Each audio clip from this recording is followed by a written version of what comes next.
ఒక గుదిబండగా మారింది. Public service commission నిరుద్యోగ యువతకు ఉరిగా మారింది. కాబట్టి ఈరోజు నరేంద్ర మోడీ గారి ప్రభుత్వం దేశవ్యాప్తంగా ఈ యొక్క పేపర్ లీకేజీల అరికట్టే విషయంలో కఠినమైనటువంటి చట్టాలు తీసుకొచ్చాము. దాన్ని సమర్థవంతంగా రానున్న రోజుల్లో అమలు చేస్తామని ఈ సందర్భంగా మనవి చేస్తా ఉన్నాను. ఏ పరీక్ష కానీ, అది ఎడ్యుకేషన్ సంబంధించి కానీ, రిక్రూట్మెంట్కి సంబంధించి కానీ పూర్తి పారదర్శకతో ఏ రకమైనటువంటి లీకేజీలు కానీ, ఏ రకమైనటువంటి ఇర్రెగ్యులారిటీస్ కానీ లేకుండా నరేంద్ర మోడీ గారి ప్రభుత్వము దేశవ్యాప్తంగా నిరుద్యోగ యువతకు ఇస్తున్నటువంటి మోడీ గ్యారంటీ అని ఈ సందర్భంగా మనవి చేస్తా ఉన్నాను.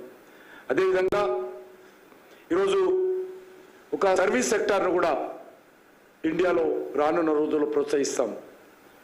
ఉన్నత విలువలతో కూడినటువంటి ఒక సర్వీస్ సెక్టార్ హబ్గా ఈరోజు ఇండియాను ముందుకు తీసుకెళ్తామని కూడా మనం చేస్తా ఉన్నాను. స్టార్టప్లను ఈరోజు ప్రపంచంలో 3వ స్థానంలో ఉన్న స్టార్టప్, దాన్ని మరింతగా స్టార్టప్ వ్యవస్థను మరి విస్తరిస్తామనేటువంటిదే మోడీ గ్యారంటీ అని మనం చేస్తున్నాను. అంతేకాకుండా ఈరోజు అందరికంటే ఈ సమాజంలో నిర్లక్ష్యానికి గురి కాబడుతున్నది సీనియర్ సిటిజన్స్.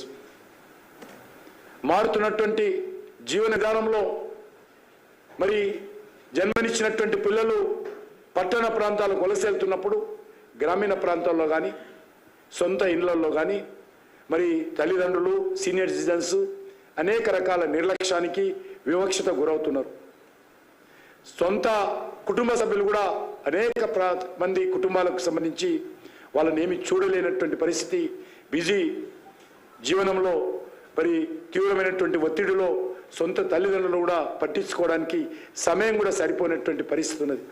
బ్రతకడానికి, జీవనాధారం కోసం, ఉద్యోగాల కోసం సొంత ఇల్లు వదిలిపెట్టి ఇతర ప్రాంతాలకు, ఇతర రాష్ట్రాలకు వెళ్తున్నటువంటి నేపథ్యంలో ఈరోజు నరేంద్ర మోడీ గారు అలాంటి మరి సీనియర్ సిటిజన్స్ కోసం కూడా కొన్ని కార్యక్రమాలు తీసుకుంటున్నాం.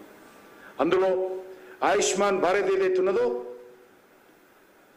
ఏదైతే సంవత్సరానికి 5 లక్షల రూపాయల వైద్యం అందించేటువంటి ప్రైవేట్ కార్పొరేట్ హాస్పిటల్ సంబంధించినటువంటి వైద్యం ఏదైతే ఉన్నదో అది సీనియర్ సిటిజన్స్ కూడా అందుబాటులో తీసుకురావడం అనేటువంటిది గొప్ప మానవతా దృక్పథంతో మరి పెద్దల పట్ల గౌరవంతో నరేంద్ర మోడీ గారు తీసుకున్నటువంటి నిర్ణయము.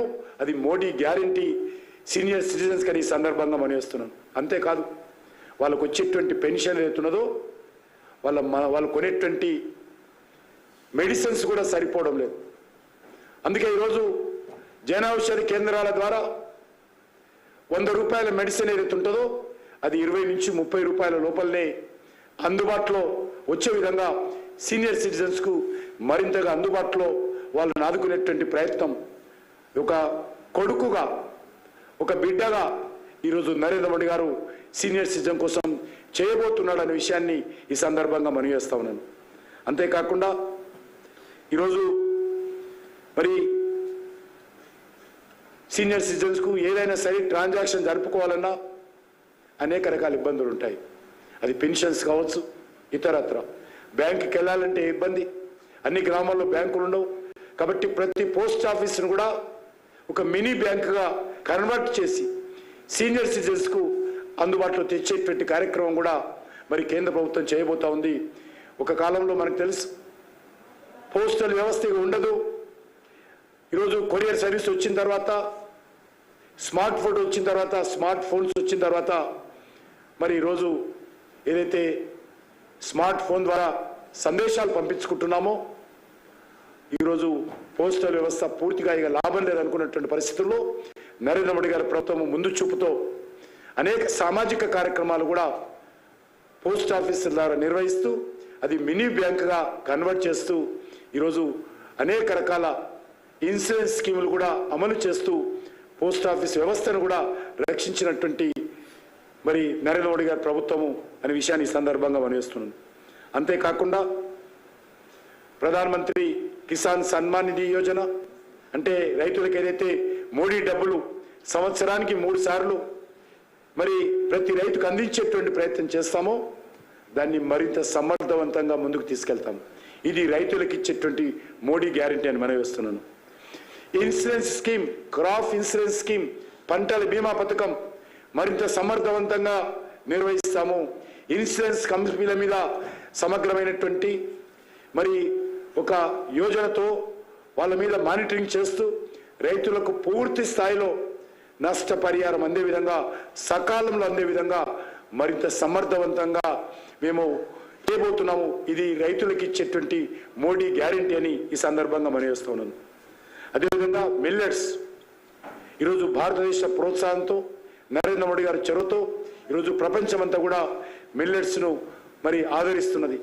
దాన్ని ఈరోజు మిల్లెట్స్ను సూపర్ ఫుడ్గా ప్రోత్సహించి ప్రపంచంలోనే మిల్లెట్స్ హబ్ ఎక్కడుంది అంటే ఇండియాలో అనే విధంగా రైతాంగాన్ని ప్రోత్సహించి ఆదరించుకోవడం కోసం భారతదేశాన్ని మిల్లెట్ హబ్గా నిర్మించేటువంటి ప్రయత్నం కూడా చేస్తామని మనం చేస్తా ఉన్నాను.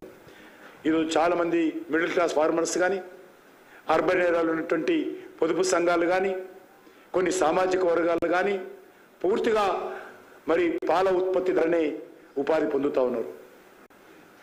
పెద్ద డైరీలు వేరు, చిన్న చిన్నగా 1-2 పశువులను పెట్టుకోవడము, వాటి ద్వారా ఆవులు కానీ గేదెలు కానీ మరి జీవనోపాధి చేసుకుంటూ కుటుంబాలు పోషిస్తున్నటువంటి వాళ్లకు మరింతగా మరి ప్రోత్సహించేటువంటి కార్యక్రమం చేస్తాము. డైరీ సహకార సంఘాలు నిర్వీర్యమైన దేశంలో గుజరాత్, మహారాష్ట్ర లాంటి రాష్ట్రాలు తప్ప. కాబట్టి రానున్న రోజుల్లో ఈ యొక్క డైరీ కోఆపరేటివ్ సొసైటీస్ను మరింత పటిష్టవంతం చేసి రైతులకు మేలు చేసేటువంటి కార్యక్రమం చేపడతామని కూడా ఈ సందర్భంగా మనం చేస్తున్నాను. అదేవిధంగా మరి పశువులకు కూడా అన్ని రకాలుగా వ్యాధులకు సంబంధించినటువంటి నివారణ కోసము టీకా వ్యవస్థను మరింత పటిష్టవంతంగా చేసేటువంటి కార్యక్రమం మరి చేయబోతున్నాం అనే విషయాన్ని సందర్భంగా మనం చేస్తున్నాను. మత్స్యకారులకు, ఎందుకంటే వ్యవసాయ రంగం తర్వాత, చేనేత రంగం తర్వాత అత్యధికమైనటువంటి మరి రైతులు ఆధారపడేటువంటిది మత్స్యకారులు. ఆ మత్స్యకారులకు కూడా అన్ని రకాలుగా బోట్లకు బీమా కానీ ఇతరత్ర కానీ మరి మత్స్య సంపదను విదేశాలకు ఎక్స్పోర్ట్ చేసి ఒక బ్లూ రెవల్యూషన్ కింద మరి ఈరోజు చాలా పెద్ద ఎత్తున మరి మత్స్యకారులకు సంబంధించి మీకు తెలుసు, మొదటిసారి ఒక ప్రత్యేకమైనటువంటి మంత్రిత్వ శాఖ మత్స్యకారుల కోసం భారత ప్రభుత్వం ఏర్పాటు చేసింది. అంతకుముందు వ్యవసాయ రంగంలో ఉండేది. దాన్ని వేరు చేసి ప్రత్యేకమైనటువంటి మంత్రిత్వ శాఖను ఏర్పాటు చేసి ఒక వ్యవస్థ నిర్మాణం చేసి దానికి సంబంధించినటువంటి మరింత వివరంగా మత్స్యకారుల ప్రోత్సాహం కోసము నరేంద్ర మోడీ గారి ప్రభుత్వము అద్భుతంగా ఈరోజు ముందుకెళ్తా ఉంది.